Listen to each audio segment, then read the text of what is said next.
बिस्मिल्लाहिर्रहमानिर्रहीम। सजाद अहमद की तरफ से सबको सलाम पहुँचे। इन वीडियोस में हम देखेंगे C++ in Urdu for education purpose. Video start करने से पहले मेरी आपसे गुजारिश है कि अगर आपने चैनल को सब्सक्राइब नहीं किया तो सब्सक्राइब कर लें। वीडियो के मुतल्लिक अपने दोस्तों को बताएं। अगर वीडियो अच्छी लगे तो ही लाइक करें और दोस्तों के साथ शेयर करें। चलें स्टार्ट करते हैं। एग्जाम्पल नंबर 2 में क्या है, hash include math dot H. तो इसमें क्या ये शो कर रहा है कि मैथ डॉट एच नाम की एक फ़ाइल है, उसको इंक्लूड किया गया है। अब उसके अंदर ज़ाहिर सी बात है क्या चीज़ होगी, इसके नाम से ज़ाहिर है मैथ के अंदर क्या होता है, मुख्तलिफ फंक्शन अवेलेबल होते हैं, जैसे सम का है, एवरेज का है, साइन का, कॉस का, टेन का। तो सब के सब फंक्शनैलिटी वहाँ कोडिंग करके रख दी गई हैं। तो हमने क्या करना है, बस उसको इंक्लूड करना है और यूज़ करना है।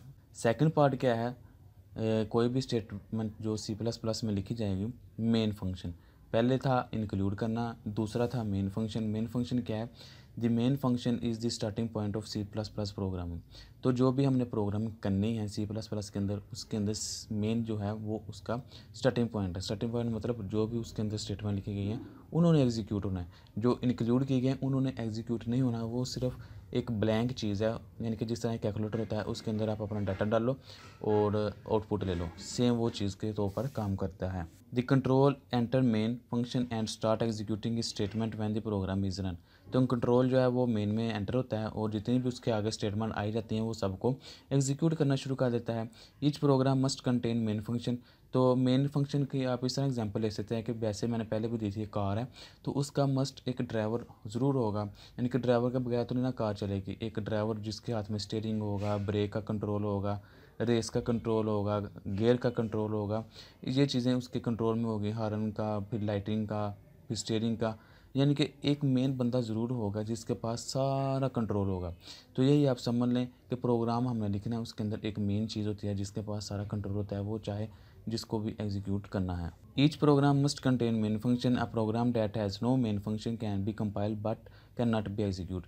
तो कह रहा है कि अगर आप मेन फंक्शन के बगैर कोई प्रोग्राम लिखते हैं तो हो सकता है कि वो कंपाइल हो जाए लेकिन वो एग्जीक्यूट नहीं होगा। कंपाइल होना और एग्जीक्यूट होने में क्या फ़र्क है, कंपाइल में ये है कि उसमें कोई एरर नज़र नहीं आएगा, एग्जीक्यूट में क्या है कि आपका कुछ आउटपुट नहीं मिलेगा, यानी कि कुछ आपको उसका रिजल्ट नहीं मिलेगा। Any number of statement can be written in the body of the main function. तो मेन फंक्शन की बॉडी के अंदर आप जितने मर्जी स्टेटमेंट लिख सकती हैं। The syntax of main function is as follow. Main function का सिंटैक्स कैसे लिखते हैं, वाइड का लफ्ज़ लिखते हैं, कई जहाँ इंट का लफ्ज़ लिखते हैं, ये आप पर डिपेंड करता है, जो मर्ज़ी लिखें। और मेन कीवर्ड है, इसको हम यूज़ करेंगे, और दो ये ब्रैकेट्स हैं, उसके अंदर ये दो ब्रैकेट इस्तेमाल होती हैं, और यहाँ आप जो मर्ज़ी लिखें, इससे जितनी भी आपने प्रोग्रामिंग करनी है वो इस पार्ट के अंदर अंदर करनी है, body of the main function की जगह। बेशक वो एक स्टेटमेंट है, बेशक वो एक 100 स्टेटमेंट है, बेशक एक करोड़ स्टेटमेंट है, वो अपने मेन फंक्शन के अंदर अंदर लिखनी हैं। तो ये एक मेन फंक्शन को कॉल किया गया। तो फंक्शन की ये ब्रैकेट स्टार्टिंग है और ये ब्रैकेट एंड है। तो इन दो ब्रैकेटों के अंदर अंदर आप जितना मर्ज़ी कोड लिखें वो सारा एग्जीक्यूट होगा। पहला हमने देखा वो इंक्लूड वाला पोर्शन था, फिर हमने देखा मेन वाला पोर्शन था, फिर हमने देखा कि उसमें तीसरा जो पार्ट था वो है C++ स्टेटमेंट।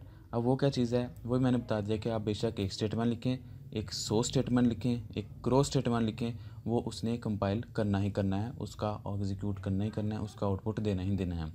तो इसका भी उसने वही बेसिक सी चीज़ लिखी हुई है कि statement in C++ language is an instruction for the computer to perform a task. तो C++ के अंदर वो इंस्ट्रक्शन ही हैं जो कि कंप्यूटर को देती हैं कोई टास्क करने के लिए। Computer perform this instruction in the same sequence in which they are written in the program. तो कंप्यूटर क्या करता है, वो तमाम की तमाम इंस्ट्रक्शन उसी सीक्वेंस के अंदर एग्जीक्यूट करता है जिस सीक्वेंस के अंदर वो लिखी गई हैं। The statements of the program are written in curly brackets. तो जितनी भी उसकी स्टेटमेंट होती हैं वो कर्ली ब्रैकेट्स के अंदर लिखी जाती हैं, जैसा कि मैंने पीछे बताया।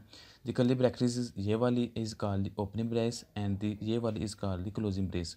तो इसको हम ओपनिंग कहते हैं और इसको हम क्लोजिंग कहते हैं।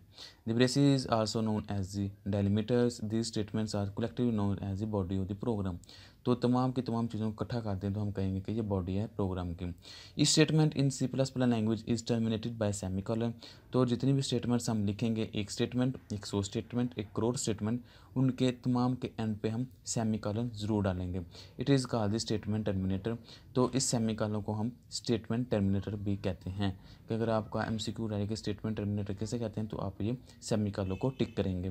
The compiler generate N syntax error if the statement terminator is not used at the end of the statement. तो कंपाइलर एक एरर जनरेट करेगा जब आप किसी भी स्टेटमेंट के एंड पे सेमीकोलन ना लगाएंगे। तो इसके एग्जांपल देख लें कि हमने ये पूरा देख लिया। प्री प्रोसेस डायरेक्टरीज क्या थी, हैश इंक्लूड, और इस फाइल को हमने इंक्लूड करवाया। उसके बाद मेन फंक्शन था, वो कैसे, वाइड मेन, और इसका ब्रैकेट फंक्शन की, और ये ओपनिंग फंक्शन के लिए, और ये क्लोजिंग फंक्शन के लिए। Program body C plus plus instruction, तो ये उसकी इंस्ट्रक्शन है, जितनी भी हो सकती हैं यहाँ लिखे जाएंगी। तो जो यहाँ वो ये है cout, double brackets double quotes के अंदर हमने क्या लिखा, हेलो वर्ल्ड, डबल कोट्स के अंदर बंद कर दिया। यानी कि जो कुछ हमने प्रिंट करवाना है उनको डबल कोट्स के अंदर लिख दिया, और बाकी जो है उसको एज इट लिखने के बाद एंड पे सेमीकोलन लगा दिया, जो कि ये शो करेगा कि ये स्टेटमेंट टर्मिनेटर है। और ये जो दो लाइनें हैं ये आउटपुट को शो देने के लिए है। इसको हम आगे देखेंगे, फिलहाल इतना ही यहाँ। तो इसमें कह रहा है different parts of the above program are as follow, कि इस प्रोग्राम के डिफरेंट पार्ट्स हैं। ये सारी चीज़ें हम देख चुके हुए हैं। इंक्लूड है, स्ट्रीम है, वाइड मेन है, सी आउट, हेलो वर्ल्ड है। अब यूजिंग सी आउट क्या है कि हमने जो सी आउट ने एक न्यू चीज़ है उसको यूज़ किया है।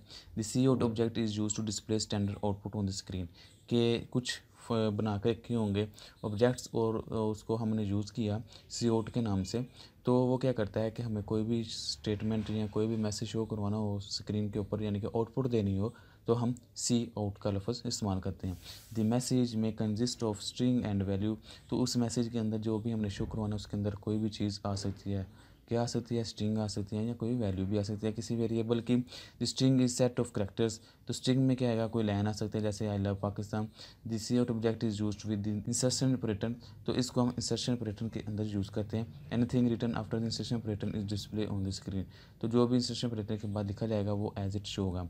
फॉर एग्जाम्पल अगर आप देखें ये इंसर्शन ऑपरेटर है, तो इसके इस तरफ जितनी भी चीज़ें लिखी होंगी वो सब की सब इसको मिल जाएंगी, यानी कि एज ए मैसेज जो भी इधर होगा वो सारा का सारा इधर आएगा, और ये हमें सी आउट को जाएगा, सी आउट में यहाँ स्क्रीन पे शो करवाएगा। Token, a token is language element that is use to form a statement, के एक टोकन कुछ ऐसे एलिमेंट है जो कि स्टेटमेंट को बनाने के काम आते हैं। सी प्लस प्लस स्टेटमेंट्स में कंसिस्ट ऑफ डिफरेंट टोकन, तो सी प्लस प्लस स्टेटमेंट के अंदर मुख्तलिफ टोकन हो सकते हैं। तो इसमें लिखा हुआ different types of token are as follow, keywords हैं, आइडेंटिफायर है, कॉन्स्टेंट्स हैं, स्ट्रिंग लिटरल्स है, ऑपरेटर है, पंचुएटर्स हैं। तो इन सब को हम थोड़ा थोड़ा डिस्कस करते हैं। सबसे पहले कीवर्ड मैं बताता हूँ। Keyword is a word in C plus plus that has predefined meaning and purpose, कि सी प्लस प्लस के अंदर कुछ ऐसे लफ्ज़ हैं, कुछ ऐसे वर्ड हैं जिनके पहले ही मतलब और उनका मकसद डिफ़ाइन करके रख दिया गया है। The meaning and the purpose of the keywords is defined by the language developer, तो जो भी लैंग्वेज को डेवलप करते थे या कर रहे थे पहले, या जिन्होंने डेवलप की, तो उन्होंने कुछ लफ्ज़ अपने लिए मखसूस करके पहले रख दिए कि ये लफ्ज़ हमने यूज़ करने हैं और इनके ये मकसद हैं। तो इनकी एग्जांपल क्या है, एक फॉर का लफ्ज़ है, ये एक लूप के लिए इस्तेमाल करते हैं, डबल डाटा टाइप के लिए, इफ़ कंडीशन के लिए, कॉन्स्ट वेरिएबल के लिए या कांस्टेंट के लिए। इनके कुछ ऐसे लफ्ज़ हैं ये हम अपने पास से यूज़ नहीं कर सकते, जब भी इनको यूज़ करेंगे इनके पीछे इसकी बैकग्राउंड के ऊपर इनका मखसूस कोई ना कोई मकसद है। फॉर एग्जांपल अगर मैं कोई अपना नाम यूज़ करना हो, कंप्यूटर साइंस का वेरिएबल रखा हूँ तो वो रख सकता है, लेकिन फॉर का वेरिएबल मैं नहीं रख सकता। ये इसका मतलब है कि कुछ लफ्ज़ ऐसे हैं जो पहले ही प्रोग्रामिंग डेवलपर के जो लोग थे उन्होंने रख लिए हुए हैं अपने लिए, कि हम उनको यूज़ करेंगे और उनका पीछे मखसूस कोई ना कोई मकसद है। दूसरा टोकन क्या है, identifiers. Identifier is the name of the variable या फंक्शन, तो ये फंक्शन या वेरिएबल के नेम है। It is also called the user defined word, तो ये यूज़र डिफाइंड वर्ड कहलाता है, यानी कि जो यूज़र खुद अपने पास से कोई भी नाम रखता है। फॉर एग्जांपल मैं अगर कोई वेरिएबल लिखूँ एज, तो इस तरह भी बना लिख सकता हूँ student age, item, counter, number of character. इस तरह कोई भी मैं अपने पास से नेम लिखता हूँ तो उसको कहेंगे आइडेंटिफायर। फिर कांस्टेंट क्या है, वो लफ्ज़ जिनकी वैल्यू फ़िक्स है वो कांस्टेंट है। 520 ये फ़िक्स है, किसी भी जगह चले जाएँ। पाई की वैल्यू फिक्स है। इस तरह स्ट्रिंग लिटरल्स क्या हैं कि कोई भी चीज़ आप डबल कोट्स के अंदर लिखते हैं वो स्ट्रिंग लिटरल कहलाता है, यानी कि स्ट्रिंग करैक्टर्स की एक बीम होती है। उसके बाद ऑपरेटर क्या है, symbol to perform some operation, कि ऐसे सिंबल जिसकी मदद से हम कोई ना कोई ऑपरेशन परफॉर्म करवा सकें उसको हम ऑपरेटर्स कहते हैं, जैसे जमा, नफ़ी, मल्टीप्लाई, डिवाइस और ये मॉड के लिए। फिर उसके बाद पंक्चुएटर्स क्या हैं, punctuator is a symbol that mark the beginning and end of the statement. तो ये ऐसा है कि जिनको हम इस्तेमाल करके ये शो करा सकते हैं कि कोई भी स्टेटमेंट कहाँ से स्टार्ट हुई है और कहाँ एंड हुई है। वाइट स्पेसिस क्या हैं, C++ के अंदर वाइट स्पेसिस को वो इग्नोर कर देता है। फॉर एग्जांपल अगर आपने 10 स्टेटमेंट एक लाइन में लिखी हैं तो वो उसको एग्जीक्यूट कर देगा। अगर आपने 10 स्टेटमेंट 10 लाइनों में लिखी हैं कुछ वाइट स्पेस डाल के तो वो उसको भी एग्जीक्यूट करेगा। अगर आपने 10 स्टेटमेंट 20 लाइनों में लिखी हैं यानी कि एक एक लाइन की स्पेस भी डाली है तो वो उसको भी एग्जीक्यूट कर देगा। तो इसमें यही बताया गया कि वाइट स्पेसेस जो हैं वो इसको कोई फ़र्क नहीं पड़ता, वो उसको एज इट इज़ छोड़ देता है। Turbo C plus plus integrated development environment, यानी कि ये आईडी है टू राइट प्रोग्राम C++। तो C++ के अंदर अगर हमने कोई प्रोग्राम लिखना है तो उसके लिए हम जो इंटीग्रेटेड डेवलपमेंट इन्वायरमेंट इस्तेमाल करते हैं IDE, तो वो टर्बो है। तो टर्बो के अलावा और भी बहुत हैं, अभी हम ये बेसिक है तो इसलिए इसको देख रहे हैं। It is the implementation of Borland international, तो it is use to create edit save C++ program. तो टर्बो को हम इस्तेमाल करते हैं किस चीज़ के लिए, प्रोग्राम लिखने के लिए, प्रोग्राम एडिट करने के लिए, प्रोग्राम सेव करने के लिए। तो ये उसके मुख्तलिफ फ़ायदे थे। इंस्टॉलिंग टर्बो C++ को कैसे हम इंस्टॉल करते हैं ये मैं यहाँ नहीं डिस्कस करूँगा, आप खुद देख सकते हैं क्योंकि ये प्रैक्टिकल वर्क है। मैं सिर्फ एजुकेशनल पर्पज़ के लिए वीडियो बना रहा हूँ और इसका इतना आता भी नहीं है पेपरों में। इंस्टॉलिंग ऐसे ही है कि ये सारा उसने बताया हुआ, आप खुद इसको देख सकते हैं।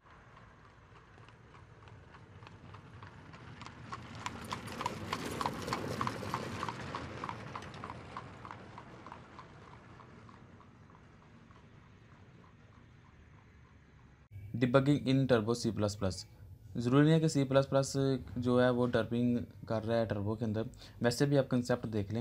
N error in a computer program is known as bug, कि कोई भी अगर कोई एरर आता है कंप्यूटर के अंदर, प्रोग्रामिंग के अंदर, तो वो उसका बग कहलाता है, यानी कि उसको हम बग कहते हैं। The process of the finding and removing bug is known as debugging. तो उस एरर को जिसको हम बग कहते हैं उसको फाइंड करना और उसको फिर रिमूव करना उसको हम डीबगिंग कहते हैं। अब कह रहा है कि टाइप ऑफ एरर, के जो भी एरर आते हैं जिसको हम डिबग करते हैं उसकी कितनी टाइप्स हैं एरर आने की।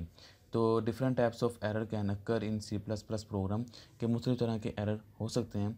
These errors are syntax error भी हो सकता है, लॉजिकल एरर भी हो सकता है और रन टाइम एरर भी हो सकता है।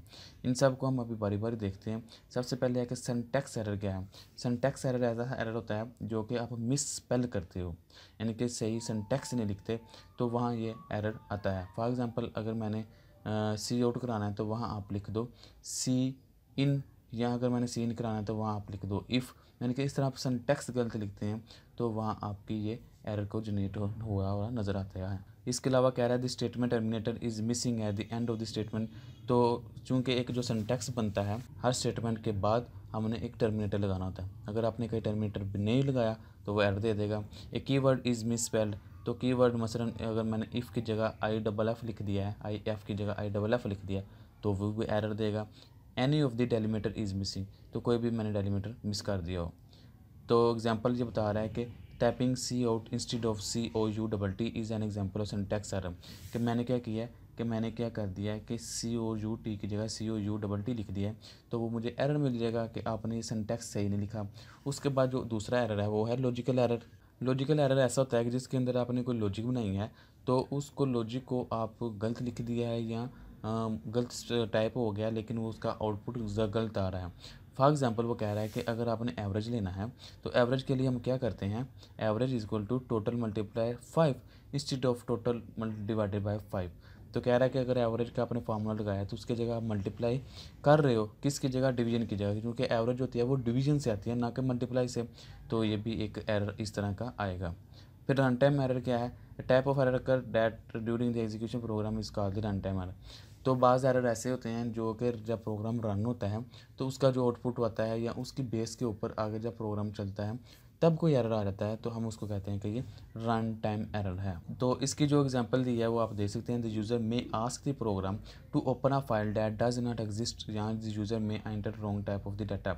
तो कह रहा है कि ये ऐसा एरर है कि जिसके अंदर कह सकते हैं कि मैंने प्रोग्राम लिखा है तो वहाँ एक ऐसी फ़ाइल का हवाला दे दिया गया है कि इस प्रोग्राम के अंदर इस फाइल को के ऊपर जाओ और वहाँ से ये चीज़ लेके आओ, तो वो फाइल है ही नहीं। तो वो रन टाइम पे चूँकि चल रहा था, एग्जीक्यूशन हो रही थी, तब जाकर उसको पता चला कि ये फाइल नहीं है। तो इस तरह के एरर को हम कहते हैं कि ये रन टाइम एरर है। डिबगिंग फीचर ऑफ टर्बो, इसके फीचर क्या हैं, ये मुख्तलिफ तरीके से हम कोई भी फाइंड कर सकते हैं एरर। उसके अंदर क्या है, सिंगल स्टेपिंग है, वाचेस है और ब्रेक पॉइंट है, मॉडिफाई विंडो है। ये मुख्तलिफ टेक्निक है जो कि प्रैक्टिकल वर्क के अंदर आती हैं, आप इनके नाम भी याद रख सकते हैं। अगर डेव C++, ये भी इंटीग्रेटेड डेवलपमेंट एनवायरनमेंट है C++ के लिए, यानी कि आईडी है, इसको इंस्टॉल करने का तरीका बताया गया है। सिंपल क्या है कि आपको ये वाला दिया गया है कि आप इधर जाएं और यहाँ से डाउनलोड करें। आप इधर ना भी जाएं, सिंपल गूगल करें, गूगल पर जा लिखें डाउनलोड डेव C++, तो आपको मिल जाएगा इंस्टॉलर, आप उसको डाउनलोड करें और उसको इंस्टॉल करना शुरू कर दें। ये सारे स्टेप हैं। तो पहले वो कह रहा है कि आप इसको डाउनलोड होने के बाद जब उस पर डबल क्लिक करेंगे आप, तो इस तरह प्रोसेसिंग होता हुआ स्टॉप सेटअप नज़र आएगा। उसके बाद आप यहाँ ओके कर दें, इंग्लिश को सिलेक्ट करने के बाद उसके बाद यहाँ आप आई एग्री के ऊपर क्लिक कर दें। आई एग्री के बाद आप नेक्स्ट दबाएँ, फिर नीचे आके इंस्टॉल का बटन दबाएँ और इसके बाद इंस्टॉल शुरू हो जाएगा। इंस्टॉलिंग होगी तो फिर आप इसको फिनिश दबा दें। क्लिक फिनिश पे करेंगे तो आपके सामने ये ओपन हो जाएगी। जब ये स्क्रीन ओपन होगी तो आप इसकी इंग्लिश लैंग्वेज सेलेक्ट कर लें। इंग्लिश लैंग्वेज सेलेक्ट करने के बाद ये स्क्रीन सामने शो होगी। तो फिर आपने क्या करना है, main window of Dev will appear. तो ये जो मेन विंडो है डेव की, ये वाली अपीयर हो जाएगी यहाँ। तो इसमें कुछ ऑप्शन बता रहा है कि आपने ये करना है, टूल्स, कंपाइलर ऑप्शन। इनके टूल्स के अंदर जाके कंपाइलर ऑप्शन पर जाना है, तो कंपाइलर ऑप्शन वाली विंडो ओपन हो जाएगी। तो इस तरह ये थोड़ी सी सेटिंग बता रहा है कि जिसको आप खुद पढ़ के देख सकते हैं। हालांकि मैं ये थोड़ा प्रैक्टिकल नहीं करवा रहा, ये सारा एजुकेशन पर्पज़ के लिए, तो इसलिए मैं इसको ज़रा स्किप करने की कोशिश कर रहा हूँ। ये आप उसकी विंडो देख सकते हैं, उसके मुख्तलिफ फंक्शन है। तो इसको हम आगे वक्त के साथ साथ डिस्कस करते जाएंगे।